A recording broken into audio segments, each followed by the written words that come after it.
got, you can't buy. It resides between my eyes. Walked through the fire, came out better on the other side. See, life's like a beach if you find the sailing right now. I feel like 100 grand. You are listening to Inspired Insider with your host, Dr. Jeremy Wise. All right, welcome everyone. John Corcoran here. I am the host of the Smart Business Revolution podcast. This is a live episode we're doing here today, and our topic today is how to build thought leadership using a podcast and content marketing. And I really feel so fortunate because due to doing a podcast for many years now, I've been able to connect with and feature hundreds of respected business and thought leaders and mentors, all kinds, from Vern Harnish to Peter Diamandis. I've done multiple webinars for Tony Robbins' company, along with my business partner, Dr. Jeremy Wise here.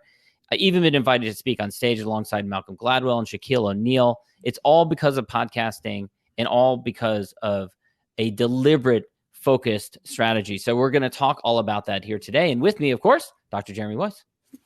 Thanks, John. I want to call you Dr. Corcoran, although I don't know if we can. You have a Juris Doctor. But yeah, people can check out Inspired Insider as well. And I've done, probably thousands of episodes at this point in podcasts. That's right. But what are we going to talk about? We are going to talk about building thought leadership, which so many people, they realize the value of being a respected thought leadership, having thought leadership in your field, but they're not sure how to go about it. So we're going to talk about that. But first, before we get into that, this episode is brought to you by Rise25 Media, where we help B2B businesses get clients, referrals, and strategic partnerships with done-for-you podcasts and content marketing. You're listening or watching a podcast right now. And if you've ever thought, I want to be a thought leader, or if you ever thought, should I start a podcast? Well, we say yes. I've been saying it for as long as I've been doing a podcast because of the tremendous value that flows to your life. So if you want to learn more about how to do it, you can go to our website, rise25.com, or email us support@rise25media.com. All right. So Jeremy, I was just trying to throw you off because I was just trying to make you jump in. I'm going to see if is he going to go back to talking about what we actually do or not. So that's right. You passed the test. You have drilled me well to make sure to not skip over the sponsor message, which we do advocate doing for all of our clients. But 3 ways to create thought leadership. And it might not be exactly what you think. I think you might be a little bit surprised by some of the strategies for building thought leadership that we advocate. So Jeremy, to start with, of course, this is the most obvious one. Creating a podcast actually generates thought leadership content. It generates a body of work, and that content can be pushed across multiple different channels. So talk a little bit about the importance of that.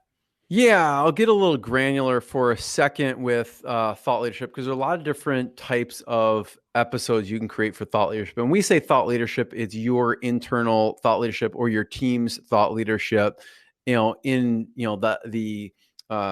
The other part of that is actually featuring other people. So what we're talking about is not featuring other people, but talking about your thought leadership. And there's a couple different types that we recommend. And when you produce this thought leadership, it can go across, as you know, with the podcast, it goes across, 10, 15, great guess.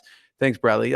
20 different channels, because it goes on goes on Spotify, iTunes, Stitcher, Google Play. You can put it on Facebook, LinkedIn, Twitter, wherever you want. So it goes across all these channels. But what do you create? Also, what we see is it should also help your process of in your company, a sales process even. And you can produce an episode that is talking about.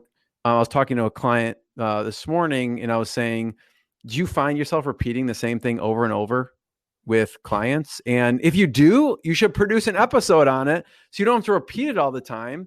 You put it across all the channels. People can hear your methodology, and you can then send it to someone who's thinking about working with you and go, hey, before we talk, check out this. This is my perspective on X, and they can learn about it, and you can then go deeper with that conversation. And that person will be so much more warmed up to your ideas and so much further along in the process when they do get on the phone with you. So that's a great point. And that relates to, we were talking to another client yesterday about this, the importance of integrating doing a podcast into what you're doing already. It shouldn't be this additional thing that you have to do where you put a ton of work into scripting, topic, all that kind of stuff. That's too much work. It needs to make your life easier, not harder, or else you won't be long for doing it. You'll stop after 6 months because you'll have many other things on your plate that you need to do. And so it'll just lower in priority. So that was the first point. So the second point is that to build thought leadership is you can repurpose that content. So you can take it and put it into other forms of media, such as interactive audios, which you share on social media, or you can take podcasts. And one thing you've done really well, Jeremy, is helping people to structure their ideas. And then what you create ultimately is a book, right? Because it becomes a table of contents for your book. Yeah, I mean, so the first point is you can use the podcast and put it all these channels. Then you could take the content and do other things with that content, like you mentioned. So you could take snippets of it, put it on social media. You can actually, if you structure it properly, if you structure your thought leadership properly in an outline, you can end up at the end result being a book. We've structured that out with clients. So then, hey, after this number of episodes, you're going to have a book. And also you can structure it out into a course that you end up giving away to your clients, or you can end up selling it. Yeah, a digital course can serve multiple different purposes. It can be the top of the funnel. It can be something that you can use to reactivate people that you haven't talked to for a while. It can be something that you gift. It can be something you sell and generate revenue from. It can be something that helps you to network with new people. There's so many different purposes for it. Same thing with a book as well. Third point, you can use the podcast to connect to new channels where you can share your thought leadership further and build that thought leadership further in front of new audiences. So, for example, you could use the podcast to connect with the organizers of a conference, either the person who organizes it, the board members, volunteers, who names it, you name it, so that you can get invited to speak at that conference. You can use the podcast to connect with other podcasters so that you can be a guest on other podcasts, which is a great way to build your audience. You can also use the podcast to connect with mainstream media or reporters, become known in your field as an expert in your field. I've seen that happen so many different times where people get quoted. It's become much more common. You see people quoted in mainstream media and their podcast is mentioned. So Jeremy, your thoughts on that, using the podcast to connect? You mentioned, I mean, you could use it for so many, because once you're out there and sharing your methodology, sharing your thought leadership, people pick up on it, and it can, like you said, you could be asked to present webinars to different companies, right? You've been featured on different webinars. We've done webinars for various companies, Tony Robbins Group and the division of Salesforce. Contactually, I think you did one for AWeber. I can't remember. Yep.